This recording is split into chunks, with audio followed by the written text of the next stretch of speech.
하나님의 말씀을 봉독하겠습니다. 우리 하나님의 말씀은 시편 50편 23절 말씀입니다. 시편 50편 23절 말씀. 감사로 제사를 드리는 자가 나를 영화롭게 하나니 그의 행위를 옳게 하는 자에게 내가 하나님의 구원을 보이리라. 아멘. 오늘이 2022년 추수감사주일입니다. 이 세상에서 감사절을 이렇게 성대하게 전 국가적으로 지키는 나라는 미국밖에 없습니다. 여러분, 미국의 3대 절기를 보시면은 다 성경 절기이고 예수님의 절기고 말씀의 절기입니다.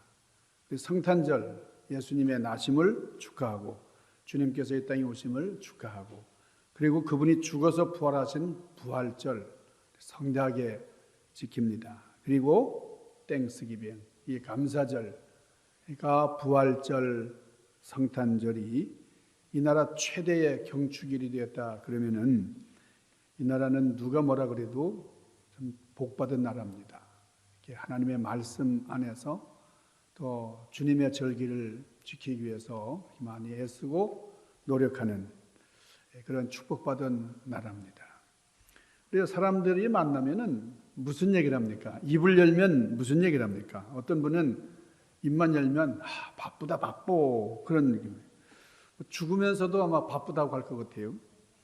어떤 분은 입만 열면 짜증을 내고 어떤 이슈가 생기기만 하면 원성을 합니다. 무조건 반대부터 하고는 그런 분들이 있어요. 어떤 분들은 매일 힘들어, 아이고 힘들어, 앉으면서도 힘들어, 일어서도 힘들어, 맨날 힘들었는데 이래도 힘들고 저래도 힘듭니다. 여러분의 18번은 뭐예요? 혹시 감사합니까? 감사가 아니라 그러면 왜 그럴까요? 오늘 설교 제목이 나의 18번이 뭐냐? 나의 18번이 무엇입니까? 하는 건데, 여러분이 18번이라는 말 많이 쓰잖아요. 18번이라는 말이 어디서 유래했는지 아세요? 왜 18번이라 그럽니까? 우리가 회식 자리나 무슨 친구들 모임을 가질 때에 너의 18번은 그거잖아. 그러잖아요. 노래방 가면은 너 18번 해봐. 그러잖아요. 그러니까 이 18번이라는 말을 많이 들어보셨을 텐데, 가장 잘 부르는 노래, 즐겨 부르는 곡, 이런 것들을 우리가 18번이다. 그렇게 얘기를 합니다. 내가 잘할 수 있는 것, 그게 18번. 근데 왜 1번도 아니고 10번도 아니고 럭키 3, 7이나 3 이런 것도 있는데 왜 하필이면 18번일까요? 이 18번이라는 숫자가 좀 생소한 숫자인데 여러분 왜 18번일까? 그렇게 생각해 본 적이 있을 겁니다. 이 숫자 18은 17세기에 일본의 대중의 그 삶 속에 아주 많이 전래가 됐던 그런 전통 공연 예술이 있는데 그게 가부키라고 하는 그런 극하고 상관이 있습니다. 400여 년의 전통을 가진 이 가부키는 여러 장으로 구성이 되어 있고 장이 바뀔 때마다 중간중간에 단막극, 막간을 이용해 가지고 짧은 그런 연극을 하는데, 그런데 그 막간극을 연기하는 그 배우 중에 아주 유명한 배우가 있습니다. 이게 이치가와 단주로라고 하는 배우가 17세기인데요, 아주 오래됐죠. 이 배우가 가문에서 전통적으로 내려오는 이 가부키, 이 단막극 중에서 가장 파퓰러한, 가장 성공한 단막극들을 추렸어요. 그걸 이렇게 아주 인기가 있는 그런 그 곡들을 추렸는데 그게 18곡을 추렸어요. 근데 18곡의 단막극 중에 가장 파퓰러한 것이 18번째 극이었다는 거예요. 그래서 18번, 다시 18번을 상영합니다. 18번 또 한번 보게 해주세요. 이래가지고 그게 유래가 돼가지고 18번. 그러니까 아주 인기가 있는, 아주 파퓰러한 그런 노래를 18번이다. 그래서 요즘에는 장기 자랑할 때 내 18번은 이거예요. 이렇게 자신 있는 특기, 이게 18번. 아주 잘 부르는 노래, 이게 18번. 우리는 연말이 되면은 송구영신 예배 드리기 전에 교육관 옆에 있는 방에 모여가지고 이 노래들을 부르면서 우리 성도님들이 같이 친교를 하면서 이제 새로운 해를 맞았는데, 우리 정순정 원사님의 18번은 남향열차예요. 남향열차. 아주 기가 막히게. 네, 우리 그때 이제 연말이 되면은 그 18번들을 유감없이 이제 드러내시고 하는데, 단연 남향열차가 인기 탑이었어요. 우리 정순정 원사님 그러면 남향열차, 우리 정 원사님의 18번은 남향열차. 자, 여러분의 18번이 뭡니까? 여러분의 삶 가운데 나의 18번은 뭐다? 이 바울의 18번은 감사였어요. 좋을 때도 감사, 나쁠 때도 감사, 감옥에 들어가서도 감사, 매 맞아도 감사. 정말 이 바울의 삶 가운데서는 감사가 떠난 적이 없었습니다. 그래서 바울은 참 대단한 분이다. 바울의 믿음은 참 훌륭한 것이다. 그렇게 얘기할 수 있습니다. 그러니까 믿음이라고 하는 건 감사를 볼 수 있어야 그게 참 믿음이에요. 그러니까 그 사람의 감사 행위를 보면은 그 사람의 믿음을 진단할 수가 있습니다. 그러니까 감사가 열이면 믿음이 열이고, 감사가 100이면 믿음도 100입니다. 감사가 1000이면 믿음도 1000이에요.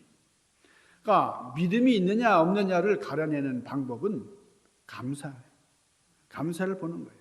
아무리 거룩한 척 하는 사람도 그 입에서 그냥 막 폭언이 쏟아지고 말이에요. 불평이 쏟아지면은 저 사람은 가짜 믿음이다. 이렇게 보시면 틀림이 없어요. 그러니까 참 믿음이 좋은 분들은 감사해요. 어려워도 감사, 역정정에도 감사. 얼마나 많이 감사하느냐, 그것으로 그 사람의 믿음을 측정할 수 있는 겁니다. 오늘 말씀 보니까 감사로 제사를 드리는 자가 나를, 하나님을 영화롭게 하나니 그랬어요. 그러니까 감사로 제사 드리는 자를 내가 축복한다, 내가 구원을 보이겠다, 이렇게 말씀을 하셨어요. 자, 우리 감사로 제사를 드리는. 그럼 오늘 추수감사 주일에 우리는 어떻게 감사해야 될까? 첫째는 감사의 법칙을 알아야 됩니다. 모든 사물에, 모든 이 세상 원리가 법칙이 있잖아요. 이 법칙 안에서 돌아가는데 이 감사도 법칙이 있어요. 우리가 시험 문제를 잘 풀 수 있는 방법은 여러 문제가 있는 중에도 쉬운 것부터 풀어나가는 게 지혜입니다. 모르는 문제가 나왔을 때 그걸 그냥 부둥켜 막 하다가 그냥 땡 끝나고 난 그게 안 되잖아요. 그러니까 어려운 문제는 나중에 풀기로 하고 넘어가야 돼요. 감사도 그렇다는 겁니다. 감사의 문제.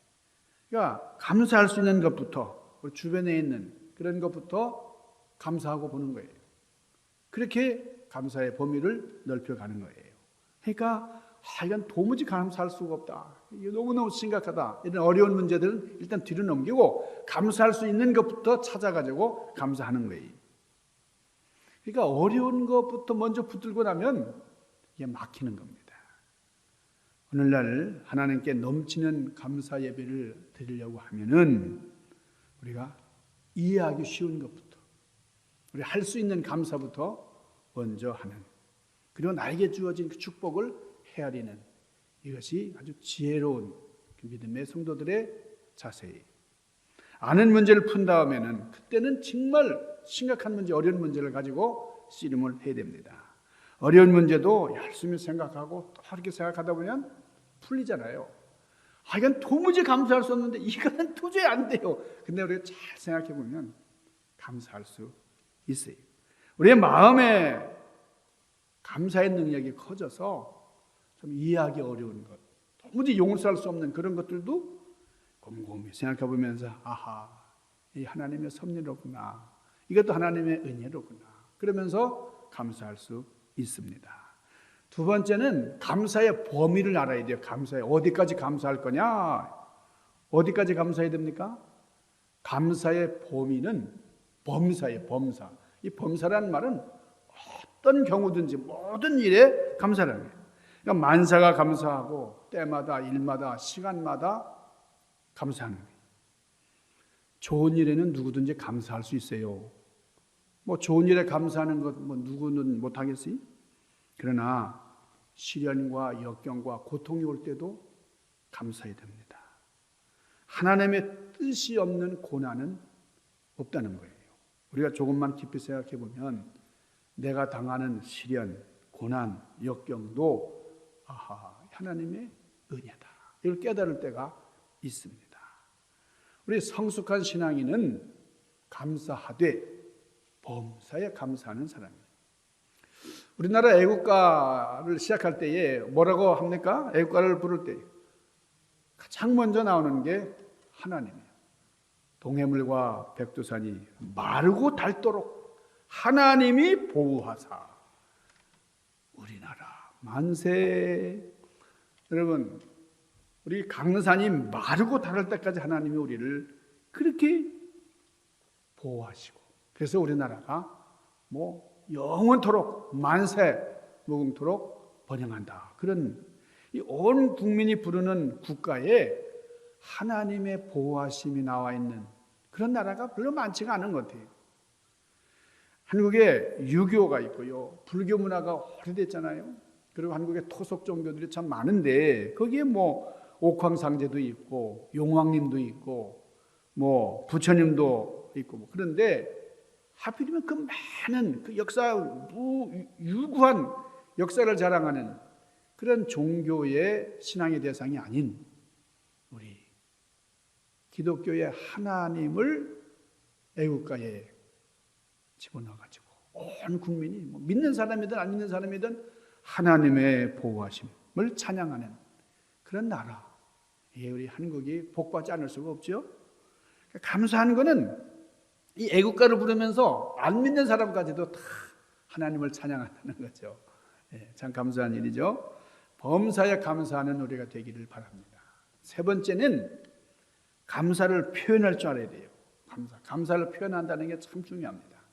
어떤 할머니가 예배당에 나올 때에 항상 호주머니 2개 달린 옷을 입고 나온다는 거예요. 그분이 한쪽 주머니에는 1,000원짜리를 넣고 한쪽 주머니에는 10,000원짜리를 이제 넣고 나와가지고 목사님의 설교가 좋으면은 10,000원을 헌금하고 시원치 않으면 1,000원을 낸다는 거예요.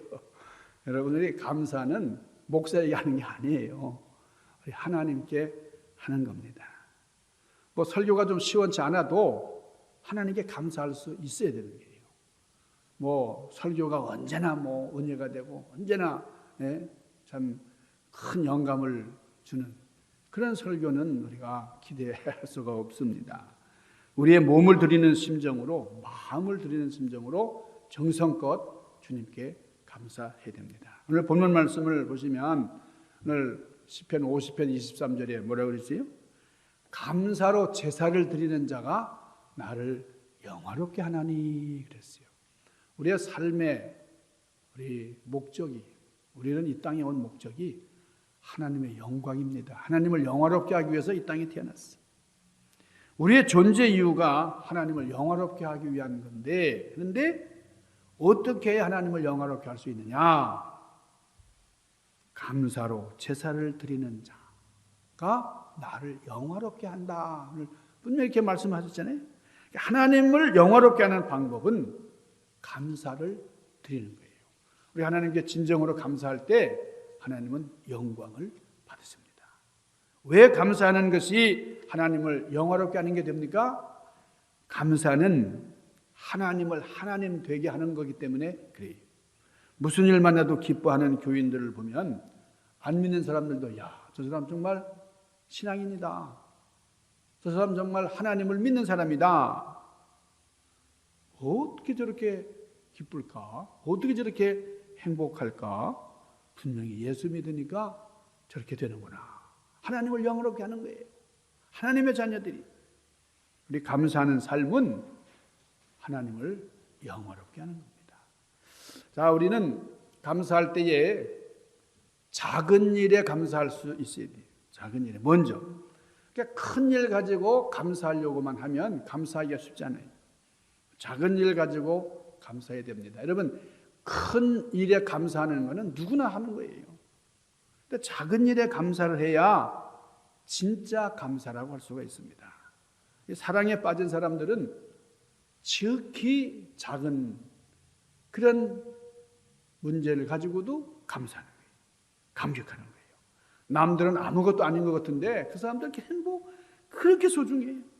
꽃 한 송이 선물로 받아도 감사하고 뭐 정말 넥타이 하나 받아도 그렇게 감격합니다. 1불짜리 목걸이 하나 받아도 감사합니다. 우리가 결혼식 때 예물을 주고받잖아요. 그리고 신물이라고 하잖아요. 그 예물이 뭐 비싸서 값어치 있는 거 아니잖아요. 이 신물, 사랑하는 사람이 나에게 준 정성이 담겨있는 그런 예물이기 때문에 그래서 값지고 귀하고 소중한 것이죠. 거기에 사랑이 담겨있기 때문에. 그래서 그 신물을 받으면서 눈물을 흘리고 고마워, 고마워, 감격스러워하는 거지. 두 번째는 이해할 수 없는 일도 감사해야 됩니다. 이해할 수 없는데 왜 감사해요? 왜? 이해가 안 되는데. 여러분, 내가 이 믿음으로 살아보려고 그랬는데 왜 이렇게 일이 잘 안 풀리나? 불평을 할 수 있어요. 보통 사람들은 이해가 안 되면 불평을 하고 낙심을 합니다. 근데 믿음 있는 사람들은 이해가 안 돼도 감사를 해요. 내 마음대로 안 될 때도 감사를 하는 거예요. 그게 진짜 믿음입니다. 그냥 내 생각대로 내 방법대로 돼야만 감사한다면 그건 가짜 믿음입니다. 여러분, 이해할 수 없는 어려움을 당할 때에 하나님의 사랑을 의심하지 마십시오. 여러분, 자녀들이 어렸을 때에 그런 얘기를 하잖아요.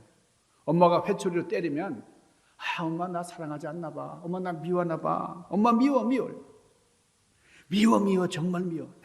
여러분, 엄마가 회초리를 때리는 게 정말 미워서 그러는 겁니까? 엄마의 사랑은 변함이 없죠. 변함없이 사랑을 하지만 회초리가 필요할 때 회초리를 드는 것이 그 아픈 엄마의 마음이잖아요. 하나님도 그렇습니다. 하나님의 사랑을 의심하지 말고 회초리가 나에게 도달한다 할지라도 이해할 수 없는 고통이 나에게 도달한다 할지라도 어려움을 당한다 할지라도 하나님의 사랑을 의심하지 마십시오. 어떤 사람이 배를 타고 가다가 풍랑을 만났어요. 그래서 배가 다 부서졌습니다.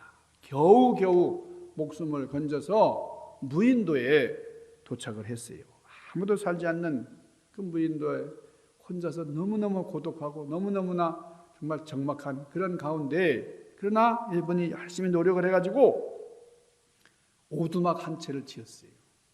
거기 있는 나무들, 낙엽들 뭐 이런 것들 긁어 모아가지고 정성껏 오두막을 지었습니다. 이거 내가 부서진 그런 그 나무 조각들, 배 조각들 뭐 이런 것들 모아가지고 이렇게 집을 지었는데 괜찮네.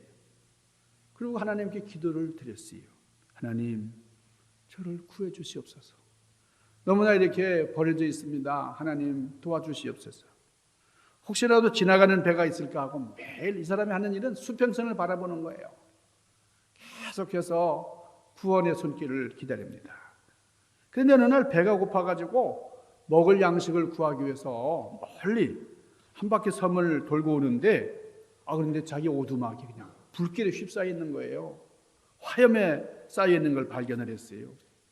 섬에서 살기 위해서 정말 필요한 정말 자기의 전부라고 해도 과언이 아닌데 자기 전 재산이라고 할 수 있는 것들 다 그 오두막에 넣어놓고 말이죠.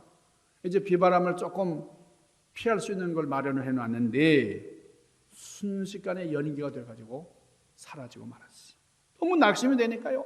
너무너무 이분이 좀 힘든 거예요. 통곡을 하면서 하나님, 이게 웬일입니까? 내가 그렇게 도와달라고 그렇게 간구를 했는데 이놈을 살리실 것입니까? 죽이실 것입니까? 원망을 하는데 저 멀리서 큰 배가 이쪽으로 오고 있습니다. 큰 배가 이 무인도에 도착을 해가지고 그 배의 선장이 이렇게 말했어요. 당신이 보낸 그 연기의 신호를 우리가 똑똑히 볼 수 있었습니다. 여러분, 이해할 수 없는 문제들, 이해할 수 없는 가운데 하나님의 역사가 있다고 하는 것을 기억을 하십시오. 전 재산이 오두막에다 타버렸다고 슬퍼하고 하나님을 원망하면 안 된다는 거예요. 하나님께서 이 사람을 구원해 주시려고 그렇게 하신 겁니다. 언뜻 보기엔 내가 이해할 수 없는 사건이라 할지라도 믿음의 눈으로 천천히 들여다보면 감사의 조건이 되는 거예요. 이해할 수 없는 일을 당해도 하나님께 감사하시는 여러분들 되시기를 주님의 이름으로 축원합니다. 세 번째, 이 감사의 결과에 대해서 말씀을 드리겠습니다. 오늘날 미국이 세계에서 정말 그 어떤 나라하고 비교할 수 없는 초강대국이 돼요. 축복받은 나라가 된 그 이유 중에 하나가 감사절이 있기 때문이다. 많은 사상가들이 연구를 한 그 결과예요. 하나님 앞에 감사를 드린, 여러분 감사를 법으로 제정해가지고 온 국민이 이렇게 성당에 드리는, 정말 추수감사절 때는 모든 기관이나 뭐 이런 데서 다 이렇게 쉬잖아요. 추수감사절 때는 뭐 일하지 않고 다 쉬는 것. 그러면서 하나님께 영광을 돌리는 것이 미국의 전통적인 풍습이에요. 그러면서 감사하는. 그렇기 때문에 하나님께서 이 나라를 축복해 주셨다. 여러분, 감사하는 사람은 절대로 불행해지지 않습니다. 항상 복이 따라다녀요. 주위에서 복 받는 사람들을 가만히 보세요. 감사하는 사람이 복을 받습니다. 그럼 불평하는 사람은 절대로 복을 받지 못해요.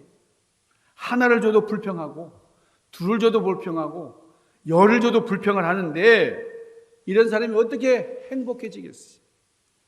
여러분이 만일 하나님이라고 하면 어떤 사람을 축복해 주시겠어요? 하나를 줘도 감사합니다. 둘을 줘도 감사합니다. 계속 감사하는 사람에게 더 주고 싶은 게 우리의 마음이고 하나님의 마음이죠. 결론적인 말씀입니다. 여러분, 감사하는 마음은 은혜의 그릇이에요. 이 그릇이 준비된 사람만이 은혜를 받는 거예요. 그러니까 매주일 우리는 이 은혜의 그릇을 준비해야 됩니다. 은혜 받으려면은 이 그릇을 준비하고 주의 전에 나와야 됩니다. 그래서 감사는 이 벽에다 던지는 공과 같다 그랬어요. 이 공을 내가 벽에다 던지면은 어떻게 됩니까? 자기에게 돌아와요. 그래서 감사를 많이 베푸는 사람은 그 감사가 자기에게 오게 된다는 거예요. 그러니까 불평을 자꾸 하는 사람, 불평이 그 사람에게 오는 거예요. 감사하는, 범사에 감사하는, 어떤 일을 당하든지 감사하는 그런 여러분들 되시기를 바랍니다. 여러분, 예배를 드릴 때도 감사해요. 예배라는 것은 사실 감사죠. 희생이고 감사예요. 근데 감사가 없는 예배, 입이 쭉 나와가지고 그냥 하면서 그게 예배가 되겠냐고. 여러분, 감사와 기쁨이 넘치는 예배는 축제가 되어 있는 거예요. 그러니까 우리 예배 드리면서 감사하고, 이 감사하는 마음들이 모아지니까 이게 큰 기쁨의 잔치가 되는 겁니다. 하나님은 이런 축제, 이런 기쁨의 예배를 받기를 원하시는 거예요. 여러분, 하나님이 기뻐하시는 감사의 제사를 드리는 이것이 여러분의 18번이 되시기를 바랍니다. 내 18번은 하나님께 영광을 돌리는 겁니다. 여러분, 여러분의 18번 우리 남양열차하고 또 우리 감사하고 충만한 그런 인생 여정을 좀 복되게 살아가시는 여러분들 되시기를 주님의 이름으로 간절히 축원합니다. 기도하십시다.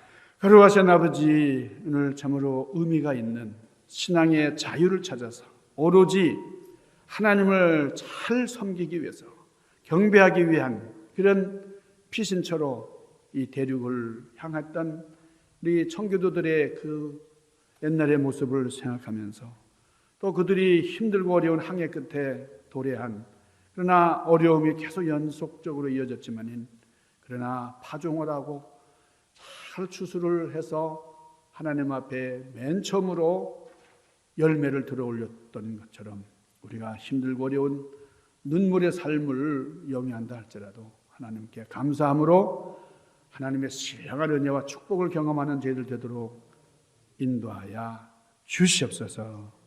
귀하신 예수님 이름으로 간절히 구하옵나이다. 아멘.